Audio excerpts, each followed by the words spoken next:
રાવપુરા વિસ્તારમાં દુલીરામ પેંડાવાળાની ગલીમાં 100 વર્ષ જૂનું મકાન ધરાશયી થયું.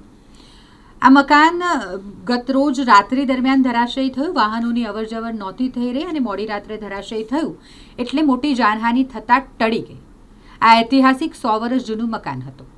ચોમાસા પૂર્વે વડોદરા મહાનગરપાલિકા દ્વારા કામગીરી કરવામાં આવે છે પ્રી મોન્સૂનની, અને પ્રી મોન્સૂનની કામગીરીમાં નિર્ભયતાની કામગીરી પણ કરવામાં આવે છે.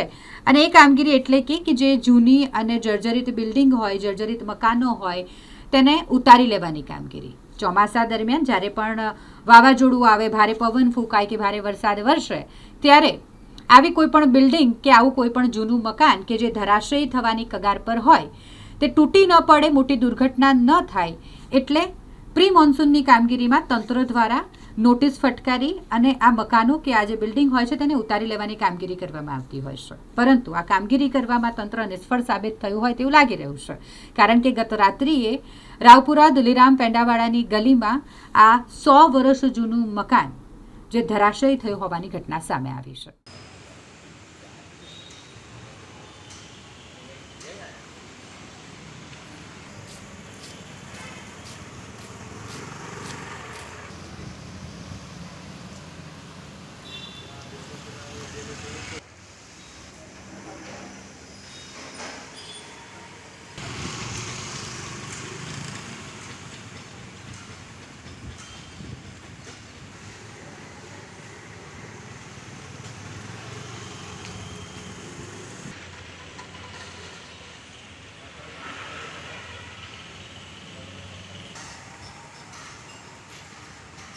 ચાલક લીમડીનો અમારા સાહેબ છે ટીવેર સાહેબ.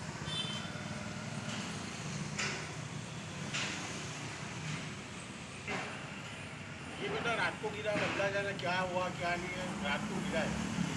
આ રાવપુરા નવાબવાળા વિસ્તાર કહેવાય છે અને અહીંયા નવાબ સાહેબ ગાયકવાડી સમયથી નવાબ સાહેબનું નવાબવાળો કહેવાતો હતો. અહીંયા બે ગેટ હતા. એક દુલીરામ પેંડાવાળાની બાજુમાં હતો. બહુ વર્ષો જૂનું એ ગેટ હતું. એ તો કોર્પોરેશને જર્જરિત હાલતમાં હતું કે એને નષ્ટ કરી અને વ્યવસ્થિત રસ્તો કરી દીધો. પર આ ગેટ જે છે તેમના ઘર અંદર નવાબ સાહેબના વાડાની અંદર જવાનો જે રસ્તો હતો, તો એ ગેટ અહીંયા નવાબ સાહેબના ત્યાં અત્યારે કોઈ રહેતા નહીં હતા. એમના વારસદારો જે છે તો એ લોકો આજુબાજુ કઈ સોસાયટીઓમાં રહેવા જતા રહ્યા છે. કેટલાક ફોરેન છે, ત્યાં કોઈ રહેતું નહોતું. ગઈકાલે મોડી રાત્રે આ જર્જરિત હાલતમાં હતું એટલે પડી ગયું, તો એના લીધે કોઈ જાનહાનિ થઈ નથી. અને અત્યારે કોર્પોરેશનની ટીમ આવીને જોઈ રહી છે.